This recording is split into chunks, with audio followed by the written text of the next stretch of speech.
What's up, guys? Welcome to episode 14 of Immortal Minds, your one-stop shop for Valorant news, banter, analysis, and all the good stuff. We've got Paula, he's returned, and that's awesome. But we also have Sliggy, as you guys can see on your screens. I'm here Welcome too. to the show, Slig. Well, how are you Much, doing? You mate. just joined Team Liquid, and I think we all want to know a lot about this because we expected you to go to someplace big, but I mean, this is an amazing result for everyone who knows you. Everyone's super happy for what you guys have managed to achieve. Yeah, it's been a while in the works. It's been a lot of work from my side and everyone in like our team. But yeah, I'm really happy, man. I couldn't really imagined us in a better place than this. So it already feels like home. I mean, you guys must have had a lot of offers, given the fact that you guys had such a strong record right out of the gate. And it's not just that you had like a strong record, but I think people didn't really expect a bunch of British guys. With that sort of, I guess we have this precedent set for whatever reason that in Brits in tactical FPS. We've been let down in CS:GO in many senses, and so I think it was really surprising to see a lineup of mostly Brits do so well. So, what's it been like in terms of like the offers you were getting, the success that you were having? Did it feel like a surprise to you guys to do so well? Yeah, we don't have the best background as much as UK esports goes. But it was one of those things where past 3 months I've probably worked the hardest I've ever worked. I'm quite a hard worker anyway. But this has been like next level stuff really. We expected to, I mean, we set out as Fish 123, we set out to win everything. Like I didn't think we expected to win everything. But we definitely set out with that goal, so I'm happy that we got there. And then yeah, in terms of offers, we had a few offers, but Liquid is just the complete obvious choice. And with that said, I want to make sure that everyone gets their questions in here. So feel free to jump in, Paula and Sean, if you have anything you want to ask Connor here. Yeah, Connor. I know, bro. I have a bunch of questions. Let me start off with the first, then.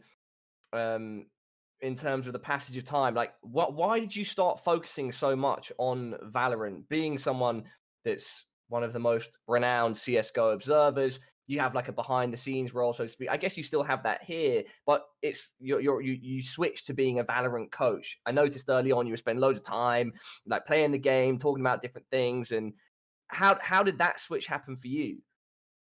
Um, I mean, it was a bit kind of similar to the Astralis players, where everything turned to online, and I just felt a bit burnt out. Um, I did a few online events, and it didn't have the same feel, and I just wanted something new. I had already like the last I did Flashpoint. It didn't have like, I don't know. I wasn't as motivated. I didn't enjoy it as much, so I just wanted something new. I've always wanted to do coaching, and yeah, this just kind of came at a perfect time. Like the game was released, I really wanted to play it. I played it. It just felt there was just so many options of like stuff you can do. So I was like, yeah, this was the thing for me, man. Like I just wanted to dedicate time. Um, these five guys were playing together anyway, and so I was speaking to them. I kind of was like weighing up if I wanted to do player side or if I wanted to do coach side. And then I was just like looking at my age and looking at everything that's going on. It's like probably I could maybe do it for 6 months, maybe, but like there's no, like I should just accept it early and just go for the coaching role. So yeah, it's something I wanted to do for a long time. And then with the game coming out and being so similar to CS, and actually being like a solid, like the beta release was really good. So yeah, so I just went for it. And yeah, it's never looked back really. That's super interesting. That's something I thought at the end of CS:GO with all the observers we had. I was like, I know these observers could be analysts or coaches on teams just because in order to watch a game and know where the action's going to happen, you have to have a good idea of a default and who's going to take engagements and where the trading's going to happen and who to watch in certain situations. So those people are typically very knowledgeable, honestly, to be able to control the cam in CS. So it's really cool to see you as a coach on Liquid. I have a question. What are your guys' like? What's your guys' practice schedule like? Because I have a decent idea of what the NA teams are like, and I'm curious what your guys and like how often are the other top EU teams playing? Hold up, am I lagging or am I okay? You're okay at the You're moment, Okay, okay. am You're I okay. okay? Okay, just Am I double checking. am I Um, laggy? No, I think No. it's fine. I think it's Okay. fine. So practice schedule right now, we do like an hour server time, and then just one of every map, so just 4 hours of play time. So it gets to about 5 hours a day, but we play every single day. So as much as we possibly can. And, like, when you guys play, is it a lot of, like, Mondays where Monday through Friday, are we using the same agents, on, like, each map? Are you doing, like, the same comps, or are you switching agents day to day? Or, like, how do you control the variance in practice in Valorant? We have our main comms for maps right now, and then if I start feeling that we're like underperforming or we're kind of like stuck for ideas or the meta's getting like cancer just uh like counters essentially that we just need to mix it up. So like practice for us is a good time to try a lot of stuff. I think we although the players might not enjoy it as much as I do, I like just putting people on different on as many agents as possible. As I guess that's why we see like Scream on Breach and Reyna and Sage kind of just in for just everyone being able. I think bans eventually will come in, like maybe like a year. I'm talking like really far away. So I want people to be comfortable on as many agents as possible. Yeah, speaking of Scream, so we saw him standing in a lot on the lineup, and he's somebody that obviously everyone knows. He's got such a huge brand from Counter Strike. You know, he's known as a namer and everything, but he's the only non-British player on the lineup. You know, he's Belgian. So, what's the deal with the Scream pickup? How does that all make sense? How did that come into being? Scream's just a beast, man. We essentially lost Ardis to G2 when we were Fish. Um, and then I wanted to make sure that we were taking a step forward instead of a step back. So I was kind of only was it was either Scream or like Smooya. It was someone we were going to try. I just wanted us to be able to Wait. progress and just have a better player. Um, Scream, obviously, like in my mind, the best player at the game right now. So it was like a that was who we wanted. And then we played some pracs. Super chill guy, gets on with everyone really well. Like the mood's really good in practice.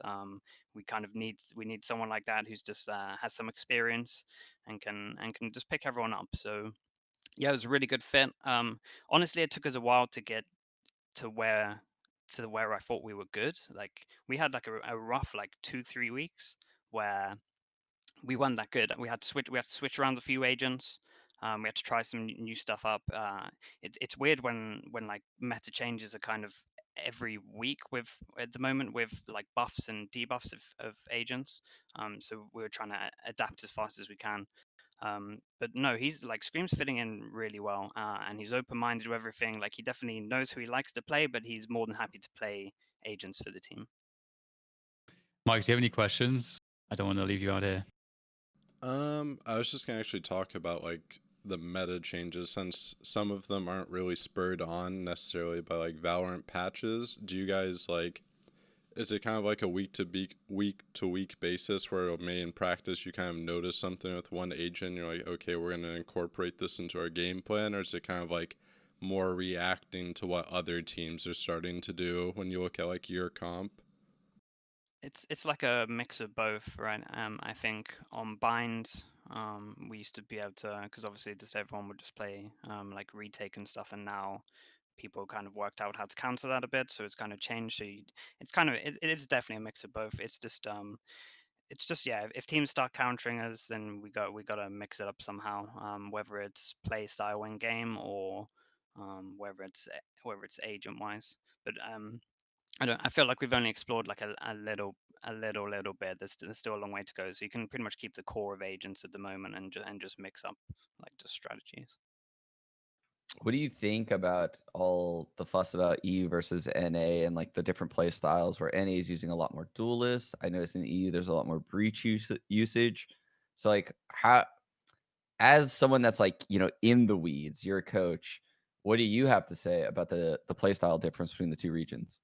So I don't know if I mean I think it goes team by team, right? Because if you look at I think G2 they again like even Mixwell will fully admit they don't have the best strats right now, but individually they play more like the typical NA Yeah, team. super But aggro then Sage and like a Jet. yeah, exactly. And then you look at like Sentinels, who are playing a bit more like team based.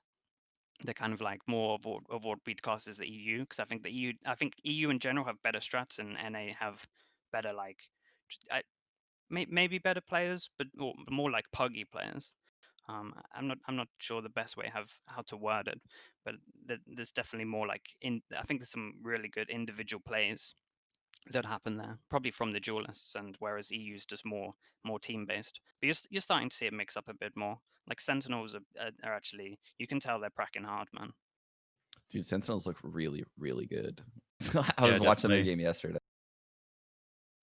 Do I you think think just the sorry Oh, go sorry ahead. to cut you off, Dan. Like just bringing up Sentinels, just Sinatra, just to like sing his praises for a bit. His utility usage. Yeah. I did watch him at the beginning, and I'll say that I was like, I was looking at it thinking I'm not sure, like I'm not too sure if this was the right move for this guy.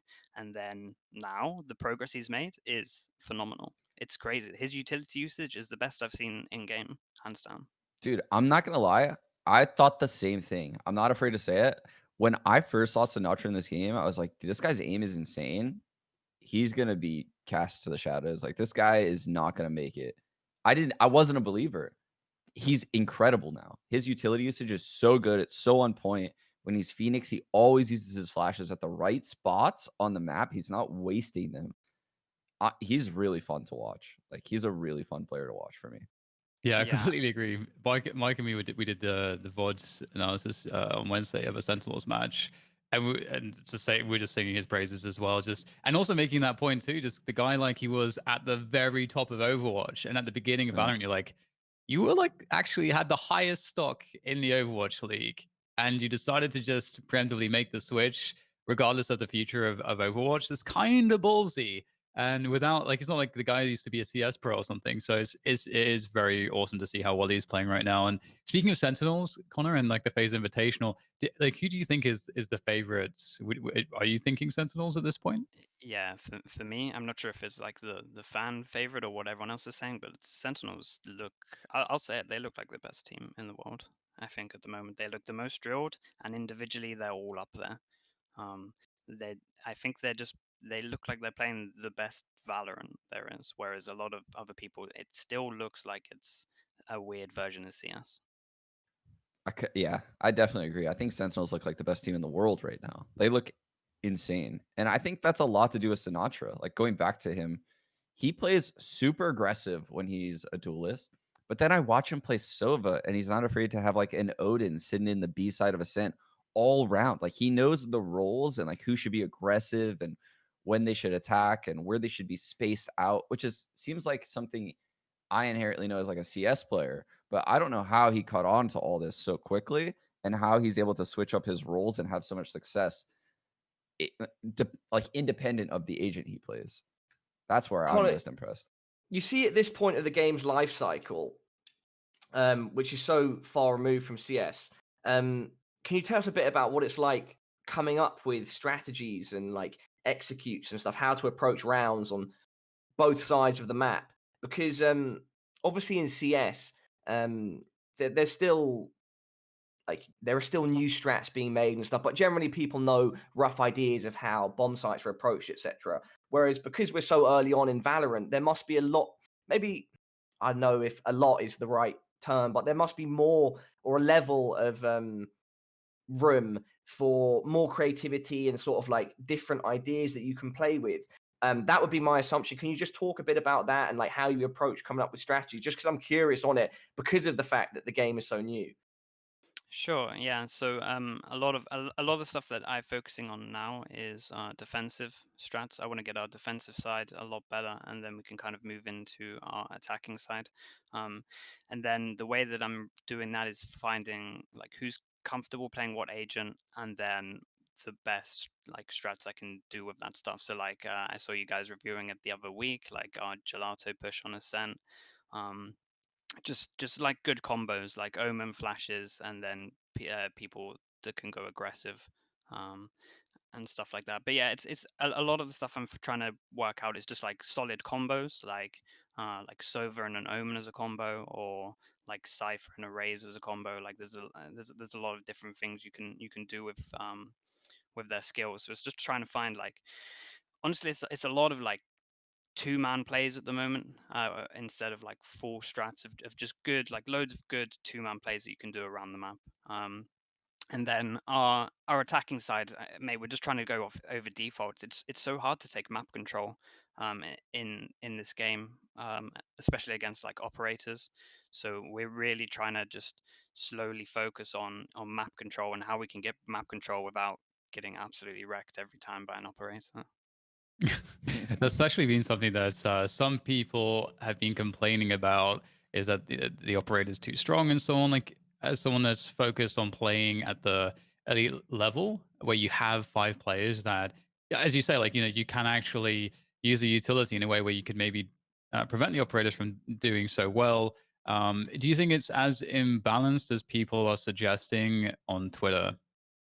Um, it's pretty up there. It is pretty up there. It is really strong. It is really strong. It's very easy to hold an angle and get a peak. But I also think no one is good at countering it yet. No one is good at map control. No one has got it down yet. It's super early, so it seems more broken than it is. I think it agree. is. I think it is OP, but it's definitely not as OP as it looks right now. But I do think it needs changes. Do you think it's OP on like retakes for both sides, like retaking the bomb site and holding the bomb site? Like, where do you think it is OP? More holding. So like on defensive side, like if we can get 3 AWPs when there's operators down, we'll do it. Like it's one of those things where it's so hard to just be pushed off an angle, and even if you get pushed off an angle, it's very easy to just take that angle back. And even peaking, like if you're 100% sure where they are, you can peak really fast. Even like the jump peak, that's very similar to like CS source that we used to see. You can just you can peak pretty fast. So yeah, I don't know, a few changes, definitely like a sound with the scope would be cool. And then just slowly add it in, because I think these guys make changes a bit too fast sometimes. Like Jet being the prime example, where they buffed her, and now she's just in like crazy. And like the Thank Jet you. operator combo is pretty nuts right Can we now. talk about the shotguns now? I love this. Quickly. Wait, mute Sean, him, mute him, mute him, mute him. Wait, no. I wanted to throw what I said, what I asked to Connor over to you, Sean, because obviously you're one of the most legendary IGLs of all time, especially in NA. Do you envy the position that coaches or IGLs like Sliggy are in with Valorant, where it's like a completely fresh landscape compared to CS, or do you think that's more of an overwhelming task? I'm just curious from of your opinion because of your background. I think it depends on the scenario. Like if I had the right group of players, I would feel like it's tons of fun. It's like a puzzle. But if I was coaching like 5 people from another game that had no CS fundamentals, and I would have to teach like spacing and trading and defaults and map presence. There's so many things that go into a 5v5 FPS game like this that like those players probably aren't aware of yet, but they just have insane aim. That would be overwhelming. I would not like that, right? But if I was teaching or if I was coaching like the T1 guys who have that CS experience, I could find probably more pleasure in that. So it really depends. Shotguns, everybody. Anyway. Yeah, no. Let's get rid of the judge. Get rid of the shorty. We can keep the buck. That's pretty cool. Everything The judge needs some changes. I clocked on super fast. Honestly, we won so many rounds in the beta from the judge, because I was just like, guys, I was like, second round you lose pistol, 4 spy, like 3 judges, 2 sheriffs. It's so strong. That gun definitely needs a nerf right now. That is the one thing that 100% needs a nerf, like right now. You can't tell me the shorty's a $200 gun. You cannot tell me the shorty's a $200 gun. Sliggy, don't do this to me. I don't know. Does it not just seem good because of Jet again? Like I don't know. No, it's just annoying. It ruins the game, dude. Every eco round, you can't turn a corner. Like you can't go hunt eco frags because there's just nerds camping with shorties.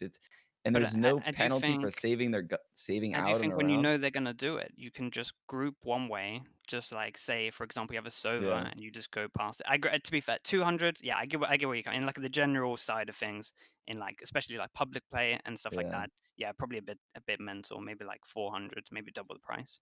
It just kind of But ruins the it's definitely gameplay. yeah, true. It's definitely easy to counter though. Like retaking Yeah. one of those things if you're not a jet is it's GG. Yeah. Let's talk about the real villain here, the The Stinger. Stinger, I yeah. Sliggy, what do you think You about the think Stinger, why do you man? call it the real villain? Yeah, Stinger's man, it's fine, it I right? think feels it's like pretty. the Oh. Stinger. Have I missed $1,000. something? I think it's pretty well balanced. No? Paula's not aware of what these guys think of the Stinger. Okay, yeah. Well, then enlighten me. I haven't run into Yeah. people where I'm like, oh, they're smashing me with the Stinger, man. I hate this. No? I've not felt that. Maybe it's an Omen thing. We just don't Yeah, get stung. perhaps. We don't get stung. What, you guys think the Stinger's what OP? Apparently, guess- Dan and Mike think it's insane. I don't know. Can we hear an explanation, guys? Yeah, we need an Well, explanation. Well- boys. I told Dan about it, and now he's buying it on like rifle rounds, which was a mistake. But like, it depends entirely on the positioning, because I do think it's really good like value for the money, especially if you're like at like $2,000 or something like that, and you know they're gonna be on a buy. But after you get a kill, you can just upgrade off them, unless you're in like a tradable position. But I just think it has to do with like the fire rate at close range. It just like destroys people. Like if you compare it to a Vandal or a Phantom in the same position, you basically just have to like headshot them if they don't get if they get the first shot off, because the fire rate's just like too fast to actually negate with like reaction time. Yeah, I think that's a major point for sure. I find it. This is one of the reasons. Again, I don't have too much experience with the Stinger. Sorry, guys, but I've not felt that it's super overpowered. I don't think I think overall one of the great things about the game is that it looks like they're making a concerted effort to make sure all guns have a position where they're viable. For instance, the heavy weapons. When I started the game, I'm like, what's the point of these? And then yeah, like 2 days ago, you see Sinatra shooting people through walls on BSN, etc. Same with SMGs in certain positions. They get you your returns, you know, if you use them the right way. But I don't think that they just like by default are overpowered, or if you get one, you can definitely get utility out of it. You have to find the right position, find the right moment, etc. And so I can't exactly relate to what you're saying, but maybe I just haven't experienced the Stinger being used optimally. I don't know.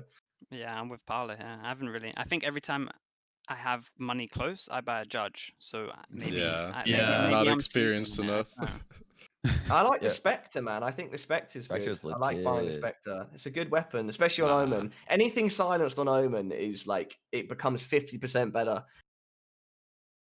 That's a fair point. That's a fair point. I don't Paula's know, a man. stealthy man. Connor, I just want you to get some Stinger strats out there for me, right? It's Sure, $1,000 man. bucks. It's so cheap. I'll look into it. When the Judge gets changed, I'll move into that. I'll look Okay. Sliggy, is the frenzy good? Frenzy armor pistol wise isn't too bad, honestly. I noticed Sinatra buys a lot. I think it's trash. I think it's literally so bad. Oh, when really? I use it. hate the don't get it. frenzy. I'm with Sean. Why is If it? you have two of you and you don't stand still and you fully send it, it can do damage. I feel like it's a budget CZ from CS. Like it's Oh, not. yeah. It's not as good. Well, it needs Do you- this. I mean, I didn't understand this until Mike was throwing out those stim beacons. But if you get a stim beacon, 5 people through that stim beacon with the frenzy, Oh yeah. then we're talking. You guys on pistol rounds, yeah? Are you all like Ghost and Armor? Did you all like prefer to play Ghost and Armor, or do you ever switch it up to other I always- stars? I'm interested in everyone's opinion. I always get abilities and Kevlar.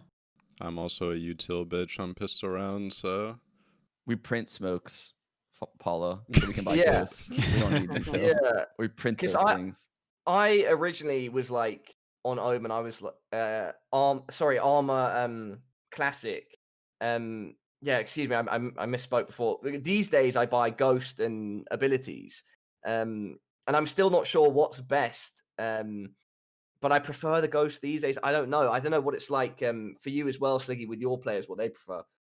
We mix it up a lot. I think everyone wants a Ghost, but it's not that's not an ideal world. I think like what you're saying, Omen, you get a flash ghost. I think that's the best thing you can get on Omen right now. Because Yeah. you're like flashing other people in normally, so I think you're gonna Omen have has them like a range. very easy choice. The other agents don't really have easy choices.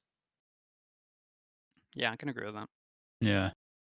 Eric in the Bez in the chat is Bears talking in the about chat. the sheriff. Eagle for So pistol. in the beta, that's what I did every single round, and I still think it's pretty good.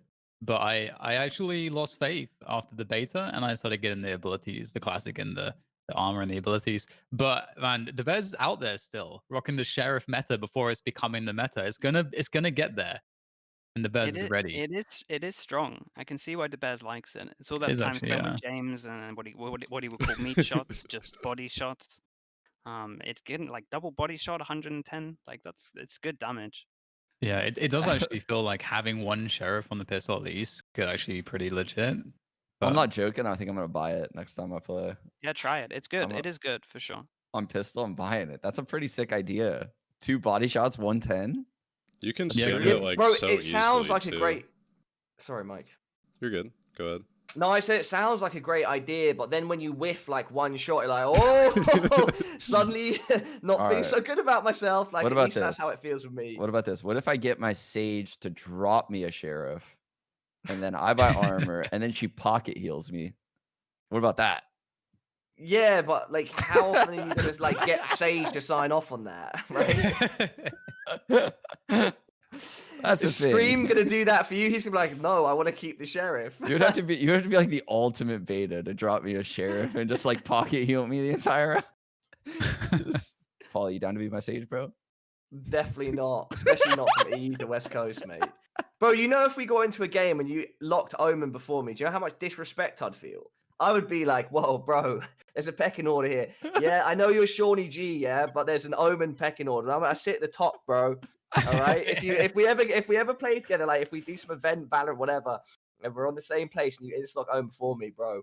It's gonna be worse than when we had disagreements over COD Mobile, all right? I'm just saying, you better hope that I'm hurt or something, or I have high ping, because I built this comp to get that insta lock in, bro. There's no way you're getting in the lobby before me with this computer. There's no way. I'll lock it so fast. Sean, Parla loves Omen so much. Okay, it was 2 days ago. Okay, I went to bed. We were talking about he was just theory crafting his strats. I went to bed. I woke up. I had 20 messages from him on Twitter. No joke, 20 messages of just Omen ideas, of just Omen ideas, and not like little messages, like paragraphs of just Parla going like, dude, have you thought of this? Man, this guy loves it. You're not lying. He literally had a DM open with me, and like every day he would send me these Omen ideas. So I'd be like, I can't keep up with this, man. Yeah, I'm sorry, bro. It is true though. It is true. Like I like the hero anyway. I do like Hey the man, hero. I respect the hell out of it. I don't mean to derail the discussion at all times to Omen. It's just he's the thing that I'm most passionate about in Valorant. I'm like, man, if I can come up with some cool ideas and share it and maybe see it on a server one day from like a pro or semi-pro or whatever, it would be cool, right? Dude, so I was watching a stream, Paula. I think I may have showed Dan this. I can't remember who I showed this. There was an Omen 10-man going on in a custom server. All Omens. It was awesome. You would watch that so sick. The start of the round, you look at the minimap and like 10 smokes would just be flying all over the place. There'd be flashes going everywhere. It was insane. It was so sick. Yeah. We'll have to start the Immortal Minds Parla Omen show. It's just Parla. Segment where I can just vent, about Omen stuff. Even a week like this, where I haven't played the game much. I've played a few games and someone's stream. Like when I start thinking about it, I'm just like, oh man, I've got to text the boys,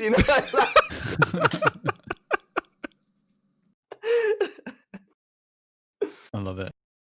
All right, let's move things forward a little bit. We have the Ask Us Anything coming up in a short while, so prepare your questions. If you have a specific person you want to ask a question to, make sure to include that in the question when you submit it. Before we get into that, I want to get your guys' thoughts on patch 1.05 because we did get a few changes. They did some stuff to the ranks. I don't know if we really want to go into that and the matchmaking all that much because that's a pretty long conversation and there's a lot of frustration there. But we can talk about, let's say, the changes to Raze. They added deathmatch as well. But firstly, they made Raze's satchels, I think, from 75 to 50 damage. They felt like they were too strong. And they also increased the draw time, I think. I think those are the two most notable things. But the draw time for the showstopper increased by quite a bit. So it's harder to get those instant pull-out showstoppers with Raze. Do we feel like these are changes that make sense for Raze, or do we feel like it's a bit too reactive from Riot?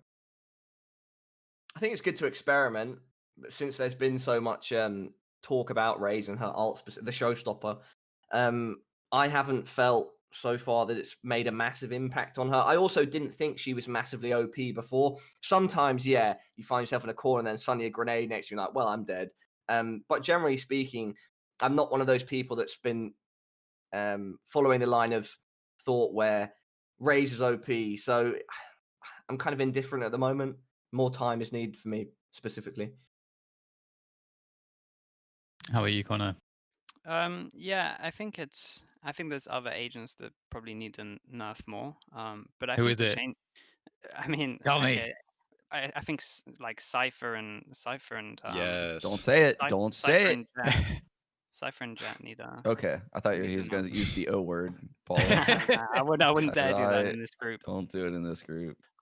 Actually, I think Raze is in a good place now. I think the changes are fine. I do think the satchels did too much damage. This kind of means that they're used a bit more for maybe movement stuff, which I think is good for Raze, and I think is good for the game. Right, the movement stuff in Raze is a cool mechanic. So yeah, I'm happy with the changes. I think it's fine. I don't think they need to do any more. I think she's not at the top anymore for sure.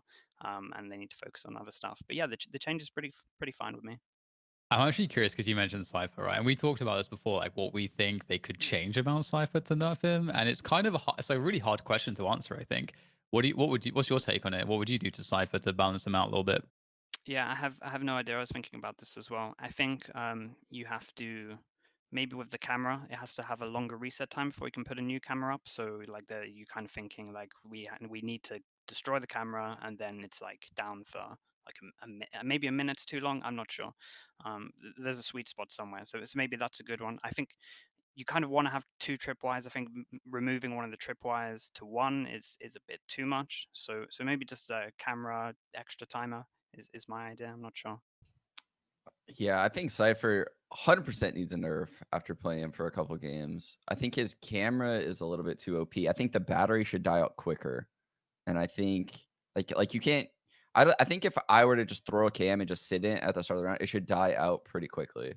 And I also think the tripwires need some kind of change so that way, say I'm playing split, I can't leave a trip in ropes and like a heaven and ignore those areas until I get the alert that my trip is broke. I think that kind of breaks the game and it puts a lot of unknowns in the attacking side, right? Like you don't know if the other team is playing ropes or they're giving it up because there's a Cypher trip there. There's a lot of uneducated guesses you would have to make as an IGL on attack because of Cypher's trips.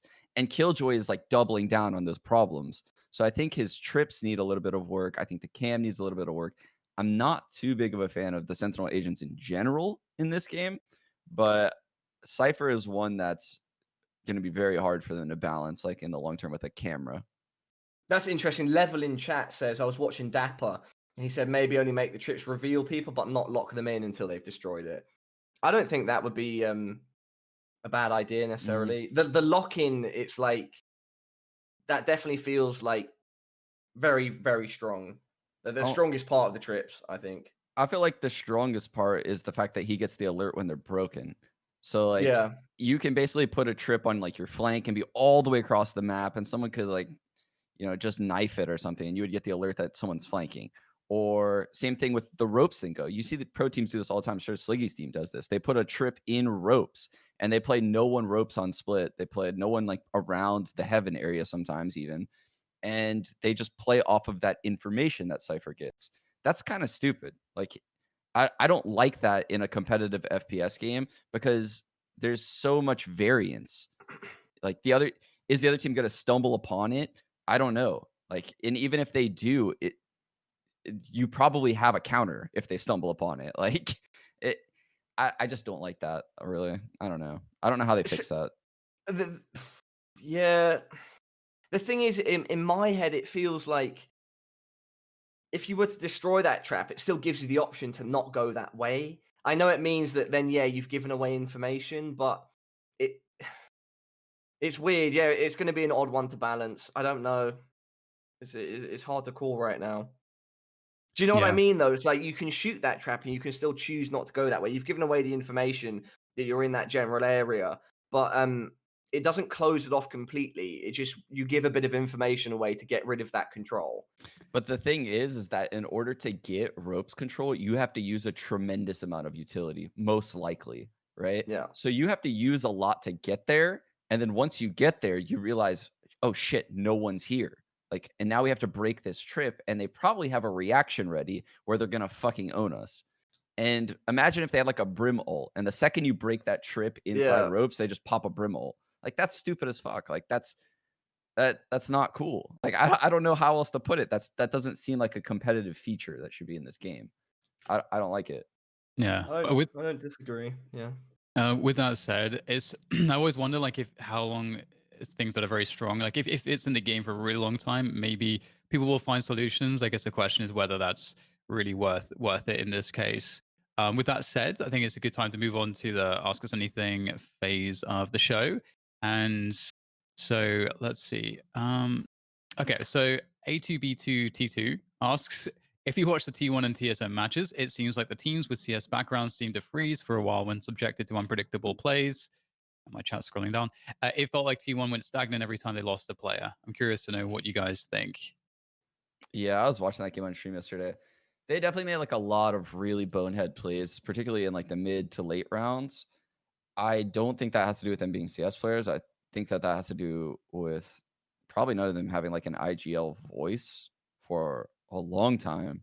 And also this game having a lot of variables that you really have to think about, right? Like Dan and I have had the pleasure of like being able to think about these things on this show and talk about them a lot. You have to literally sit down and think about how you're going to react when a cipher cams something or you hit a tripwire, like we're talking about, or a Sova recon pings and like it triple pings and gets no info, or it pings once and gets a little info. All of that changes how you should approach a round. And there's tons of variables that fly around in this game. And without like a very strong in-game leading mind, you're going to see teams slow to react. Yeah, I agree, man. I think that's one of the coolest things about this game is that, bro, again, I'm not trying to bring this back to Omen, but I describe Omen as a hero. It's all about information, disinformation. But really, I think that's a good way to describe Valorant in general. Like every piece of utility that's used, you can gain a bit of information from it. And it's different to CS where it's like smokes, flashes, and mollies and HE grenades. In Valorant, right?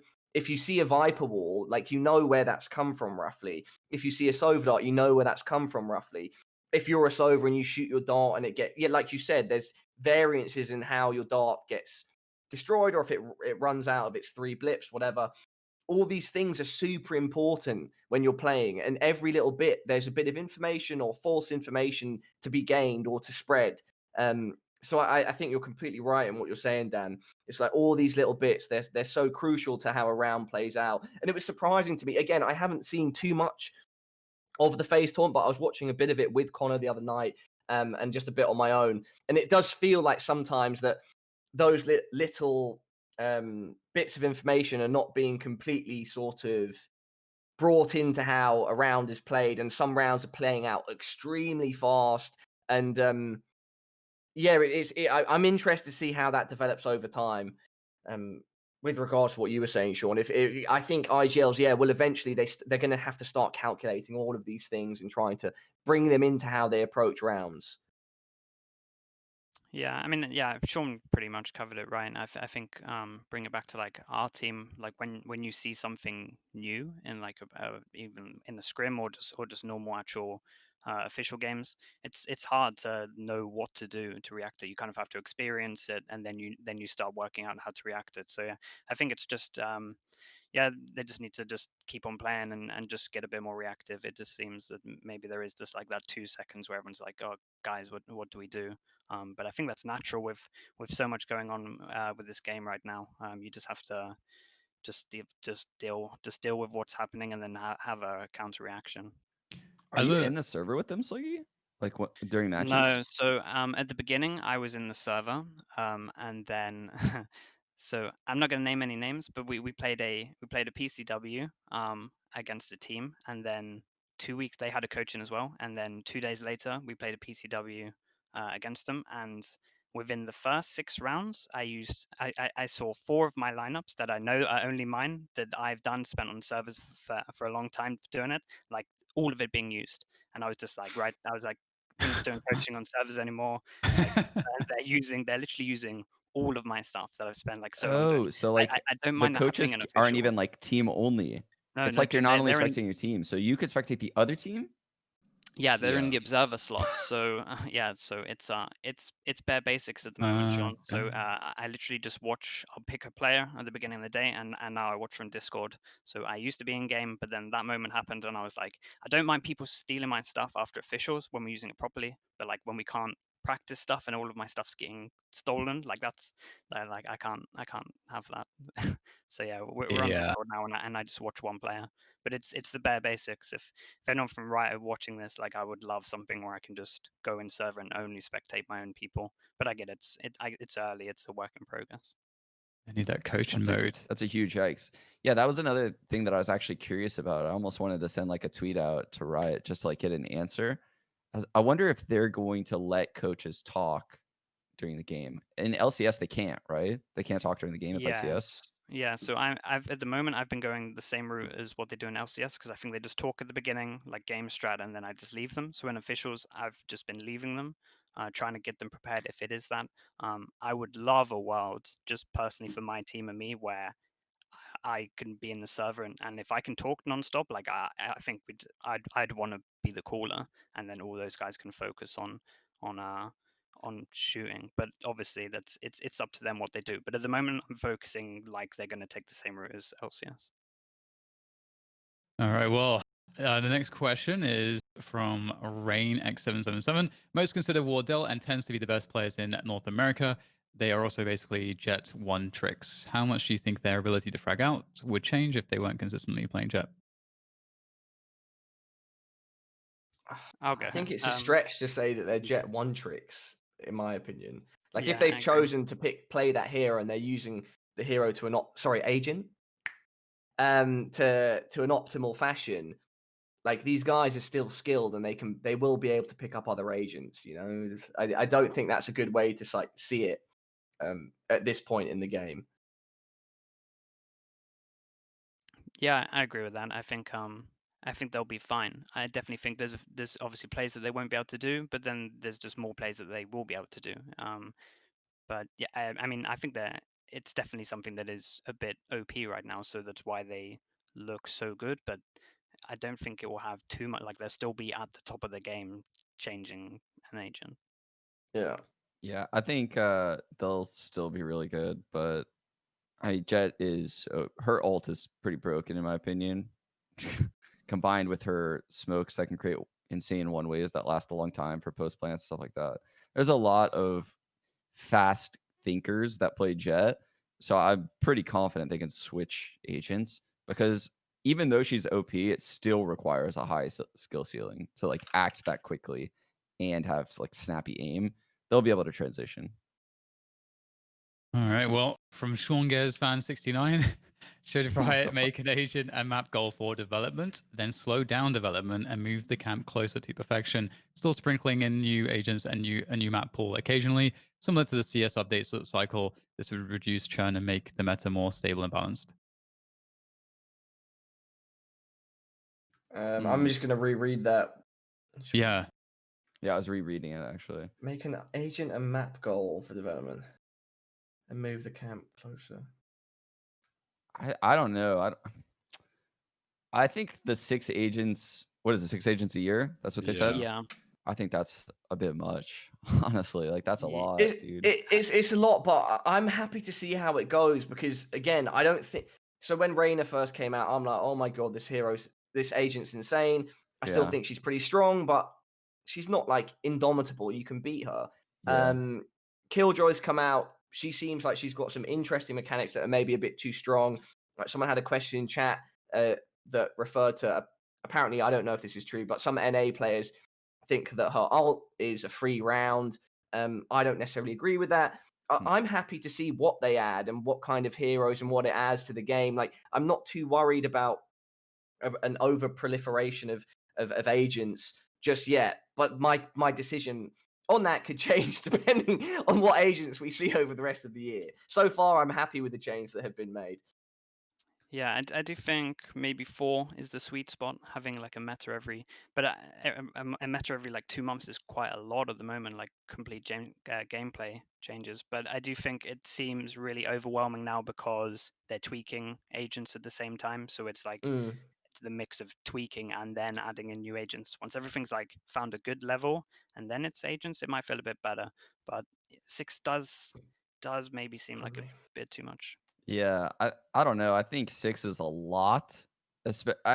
Not as like a ranked player. A ranked player, that I mean, that's fun as fuck. Like, obviously, like add as much agents as you want. I'm gonna play ranked. But as an esport team, if I had the variance of 6 agents a year, dude, you would have to be like constantly changing your comps.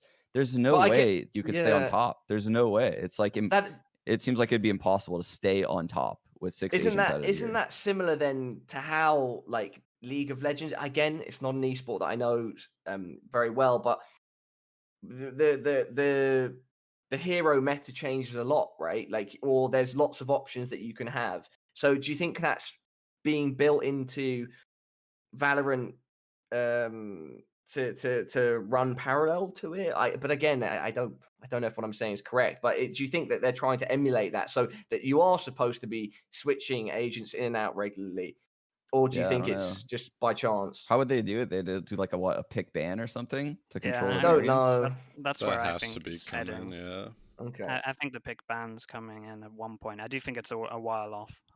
And I think I'm more happy with the agents being 6 a year if the pick and bans are in there, and you've kind of got similar agents that you can just switch in. So like Cypher gets banned, you can do a Killjoy and etc.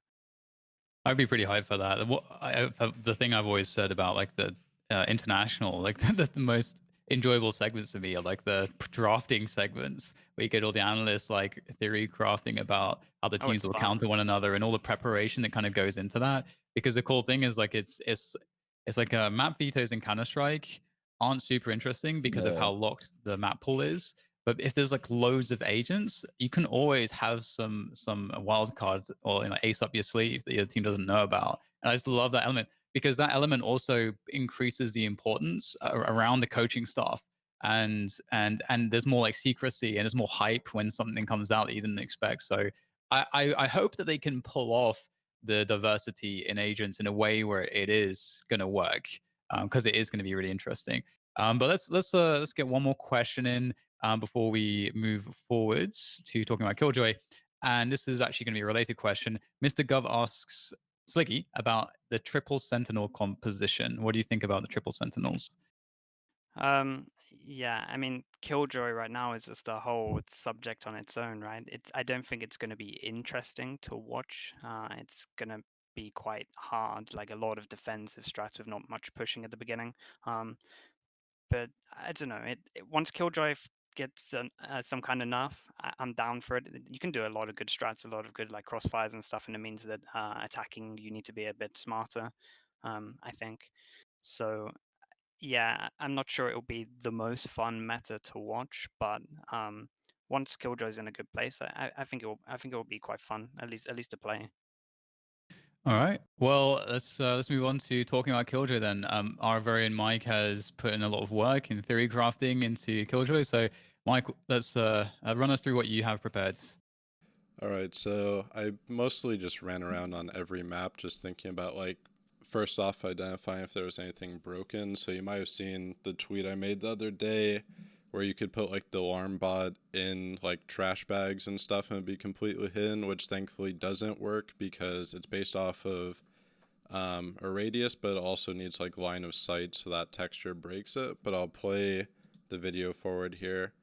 So my issue right now is that the Molotovs are very like concealable, and if you compare the audio cues of them to like ciphers, trips, and cages, if you're running anywhere, they're just extremely hard to hear. Like, you won't know until you're right on top of them. And they're also, the models are just extremely small because they sink like halfway into the ground. So I think that would Oh, be. mate, that's a death trap. You just Dude, if you're in the center of if you're that caught in the Venn, middle of that, you're churned. yeah, mate. if you're set in the middle of the Venn diagram, do you take double damage? How does No, that work? The damage doesn't stack, thankfully. Okay. Oh, it But doesn't stack. Okay. But yeah, I think the mollies with the audio cues is definitely an issue because if you're playing ranked or anything like that and you're trying to just do an exec, it's just extremely hard. Now, this one actually works if it's like sticking partway out, but again, these mollies are just completely broken because they can just be extremely concealed in these if you're holding against a B push, which again, I don't think this is going to be long, like a long No way. lifetime. Like you place them in the little baskets. You're like, there's no way that they're gonna keep that. Like, surely they'll change the geography of the maps or something. But it's crazy to see that now because I heard people complaining about this, but I haven't had a chance to play against Killjoy much. And yeah, those spots are insane. Like look Well, at this. You're putting the ammo cannon. Oh, yeah. Well, the other thing too is like I still see people that play her in ranked right now, and obviously she's only been out for like a few days. But the thing is, people are just placing all the shit in the open. I'm like, there's so much shit you can get away with right now that's just so unreasonable. Look at that. That's almost the entire plantable area of the site. Oh wow. So ridiculous, dude. I was gonna ask you guys too because right now a lot of people are like, oh, on attacking side she's useless, but I personally think with her turret, the way I've been using it is you can use it to, like on this heaven one here, you can use it to hold angles because obviously it's going to alert you when someone crosses that angle, and you can use that to your advantage because it's basically like having a teammate there to hold that angle for you in the meantime while you're gaining ground. So I don't think she's going to be like too terrible for map control on attacking side, whereas a lot of people right now are just kind of using her turret for like lurks and stuff like that. What do you guys think overall about her ult? 12 seconds, right? I think it's Pretty really good. I think it's 14 really awesome as a mechanic. I good, think yeah. in comp play, I think it's gonna be super hype to kind of because it's such a pressure, like when Bro. that time is ticking, and it's so like it's really interesting to see how teams react to it. You could Yeah, guess 'cause how a it's team's either going to react. They fight have or two options. They push you Yeah. or they back out of it. Yeah, it's So, fight or flight, right? I think it's pretty cool. I don't know if it probably needs balancing, but I think it's a cool idea. I like the fact they've added it to the game. apparently some Brim was mad. I saw it on the Reddit. A Brim tried Yeah, to you can't ult. ult it. Yeah. The Brim tried to ult the Killjoy ult and it just didn't work. Imagine wasting your ult. The Sova ult works against that. Yeah, the Include Sova that ult in there. works. That's what Server's a made me good think of counter it. for it now. Yeah. I think the ult does need a bit of tweaking, but like I do it slowly, so I don't like that it notifies you how many people it gets. If that you know Yeah. when they're in there, Oh, Yeah, does like yeah. it? it tells you how many people it gets. I'm not Yeah. like I didn't know that. like That's taking pretty that strong. away and having like a cool play where someone hides and they're immobile for 8 seconds and everyone runs by them because they think they're not in there. Like I'm down for plays like that. It shouldn't, in my mind, it shouldn't tell you how many people it gets. That'd be pretty Yeah. sick, actually. And then if that's still a bit too strong, maybe decreased from 8 seconds to 6 seconds, something like that. But right now the two grenades, like it feels exactly like when Raze came out, right? And you have these two mollies. Like, why is there two of them? They are incredible. Like they are incredible. I've done a few and I literally got over 270 damage, like both times I had like good ones. And I'm like, that should not be allowed. Why Especially is when there you two of them? include the alarm bot in there too, and then you're doing double damage on all these people as well. It's just insane. Yeah, it's it gives me a lot of Raze vibes when they didn't really let it play out for a bit. But I'm kind of fine with them like you know how they've banned the champ at least for phase, I think, for this competition. I'm kind of Yeah. fine with them doing that for like they bring out an agent, they kind of see how it plays in ranked, and it's banned from all competitive for like the first week just so they can just see how it is. I'm fine with that being like an actual like thing that they do to test it out. Yeah, and one thing, so a bit of clarification. Non-athletic regular person in chat said that Riot said that it's a bug that the ult cannot be destroyed, and that all damage abilities will break it except mollies. So that's definitely something that makes sense. non-athletic regular person. I know, I That sounds laughed like too. I Sean. laughed too. Is that your alt account, That Sean? is my ult. That is my ult, actually. Yeah. But in terms Oh, of her boy. kit, I like the kit. I think it's good. Just take I away do. take I away one agree. grenade or like super nerf it and then just change the ult a bit. And then It's funny, right? Because it shows you how perceptions prior to seeing how something works in game can often be so different to the reality when you actually play. Because if I remember correctly, most people are like, "Oh, this turret is going to be Yeah, like the big exactly. thing," and then you play against it, and you're like, "This thing, like, sure, it acts as a little alarm system. It does a tiny bit of damage, but it's probably the least interesting part of her kit, at least in my opinion, and Yeah. least effective."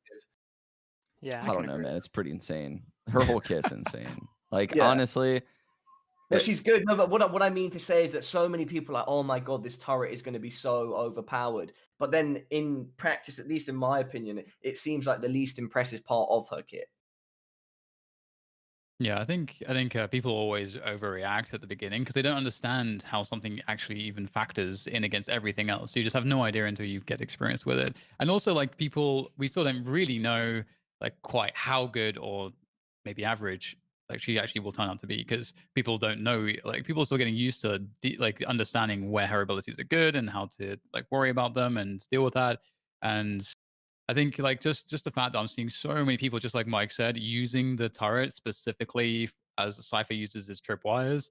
It's tilted me so many times because I've been playing a bit of Cypher recently, and I have like a Killjoy on my team, and I'm going to like trip something, and then the guys that got a turret there, and I'm like, this is such a waste, such a waste for your turret. Like you should not be like use it for like I don't know, place it on an off angle, and then use it as a distraction and peek when the guy like shoots the turret. Like just use it for something interesting as opposed to just putting it on a to watch a flank without thinking.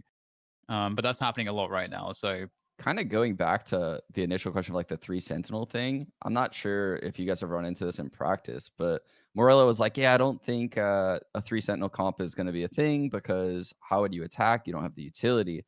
But running a 3 sentinel comp changes the flow of the entire game. It changes how the maps are played. So instead of averaging, like whatever amount of rounds on defense that you normally do, buff that up by like 3. And then you only need like 2 attack rounds potentially. Like if you're playing Ascent and you have 3 sentinels, I think on defense you could probably lock in like 9 rounds. Honestly, like with the amount of information and stacking you'd be able to do, the amount of utility that would have to be required to flood out all your nonsense, like the entire game changes at that point. Once a team decides they're going to run a 3 sentinel comp, they don't look like a normal team at that point. Like they don't play like a normal team. They might dry pick into sites every round on attack and try to get lucky on 3 of those rounds and then try to win a game 13-11. Like everything changes at that point once you run a 3 sentinel comp. It doesn't look like a normal game. So like you can't compare it to like a game without three sentinels. It won't play the same. Yeah, I agree. It changes the dynamic. Like, I guess on attacking side, you're kind of focusing more on just getting the orbs, right? To get the Killjoy ult, so you can. That's like the best way of taking into a site with Sentinels. So I guess your kind of game plan revolves more around on attacking, getting like the orbs and stuff. So it kind of, yeah, it definitely changes the dynamic of how the game is played. I guess that's what's so worrying about having 6 agents every year. yeah, I was about to say with the agents thing, that's actually maybe one of the more interesting parts about it too, because if you have the drafts, you're gonna get really, really different games pretty frequently, even if you do have the same maps, which is I think what they've been going for. So we'll see how the map situation develops. But with that said, we can move on to the final segment, which is just our community clips. So we've got a few things here to show. What do we have first, Mike? So Nastanov has something that Paul and Sean will really like for this. I think it goes bench first, and then he flashes 3 guys back sight, and then TPs behind them and shoots them in the back of the head.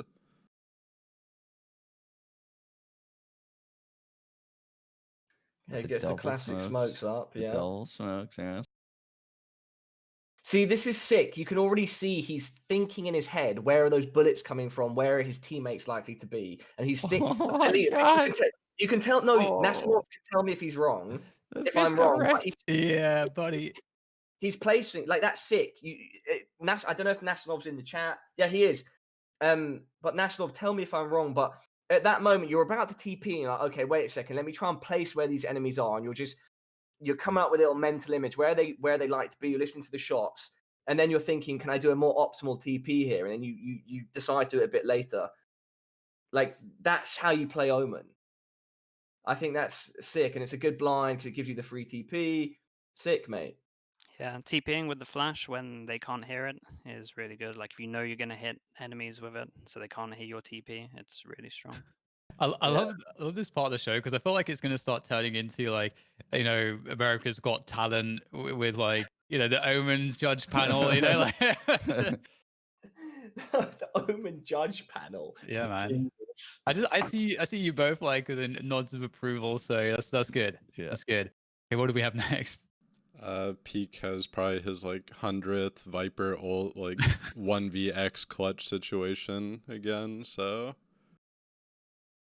I think between Nasanov and Peak, they probably posted like 10 different clips in the Discord this week of just different stuff they've pulled off. And it's not like it's one agent either, which is even more impressive.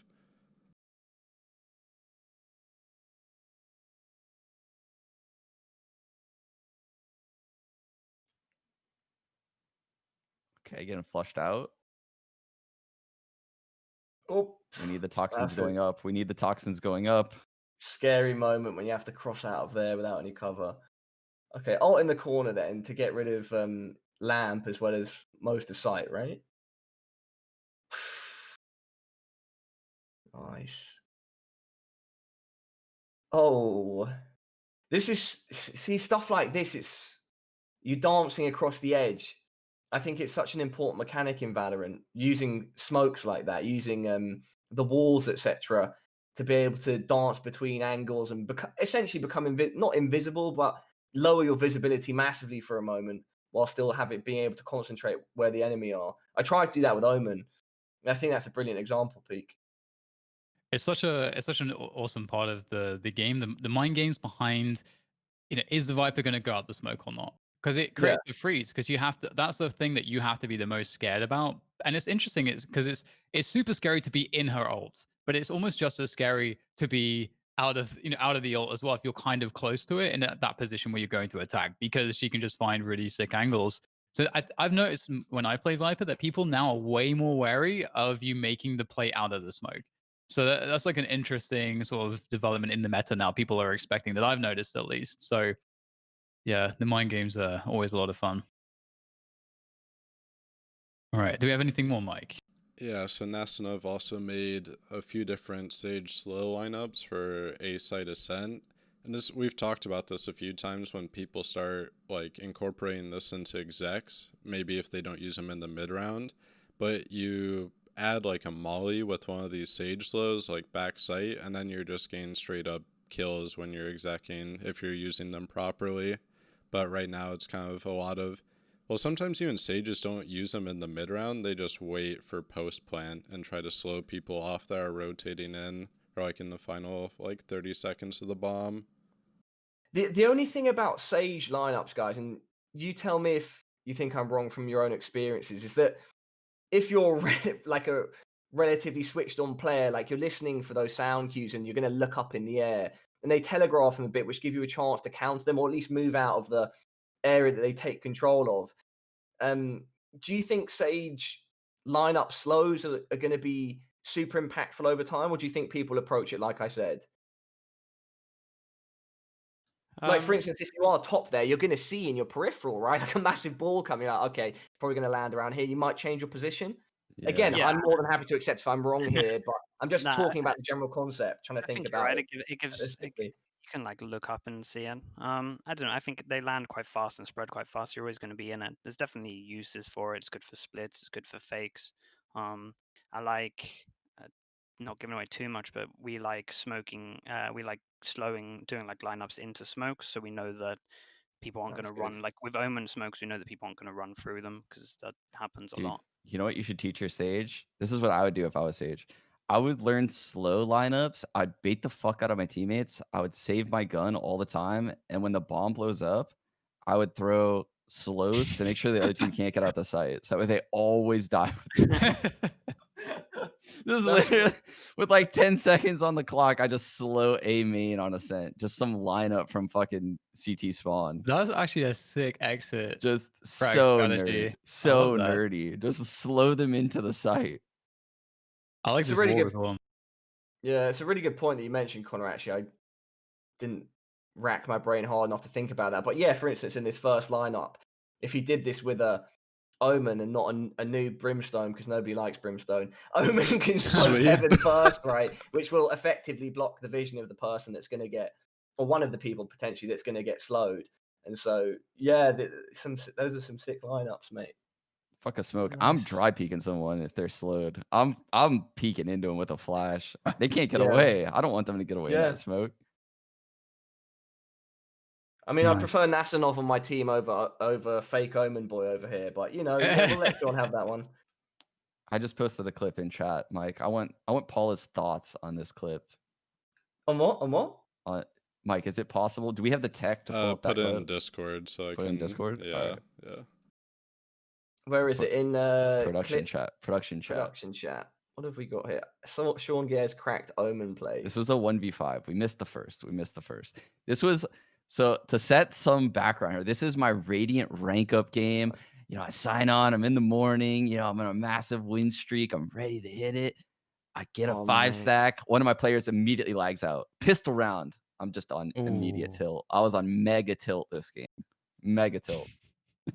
So I'm just no comment. I wasn't even happy when I won it. I was just like disgusted. Disgusted that this is happening again. This is a good clip, man.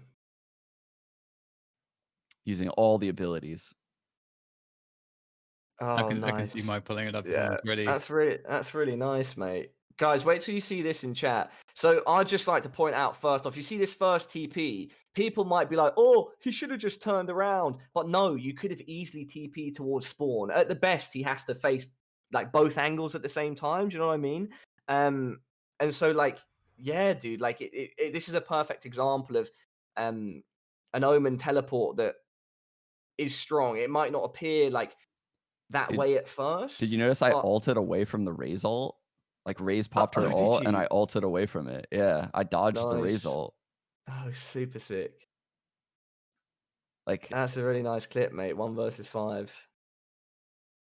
I got a 1 versus 5 with Sliggy watching, right? That one time, Sliggy. Yeah, I think so. Yeah, that was funny, mate. oh yeah, I was in queue for literally 80 minutes and my teammate lagged out pistol round. 80 minutes. 80 minutes.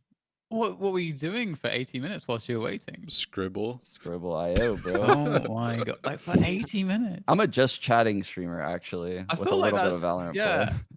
play. The thing is as well, also with regards to that first TP, you could have faked it as well. So you've basically created Yeah. 3 options for yourself. Do you know what I mean? He either has to think you've TP towards B, which is what you did do, or TP towards spawn, which is more defensive, or you fake TP'd and he has to like be prepared for that. Like, I don't think a lot of people think about those concepts when they think about Omen. And so I think this is a good example that Sean's using, that Sean's done, which kind of illustrates that Omen's TP isn't just like, oh, I'm behind you. It's like, it's a lot more complex than that. Nice, bro. Sick clip. Yeah, that's a good play. Awesome. Well, that's it. That's all we have for the show today. So it's time to close things down. Connor, thanks so much for joining us as our special guest. Congratulations again. It's awesome to see you guys on Liquid, and I can't wait to see what damage you guys can do. Yeah. Sweet. Thanks for having me, man. Appreciate it. Yeah, for sure. We'll make sure to get you back on. Thanks again to Paula as well. He's going to be a regular face as much as we can grab him, and Sean and Mike as well.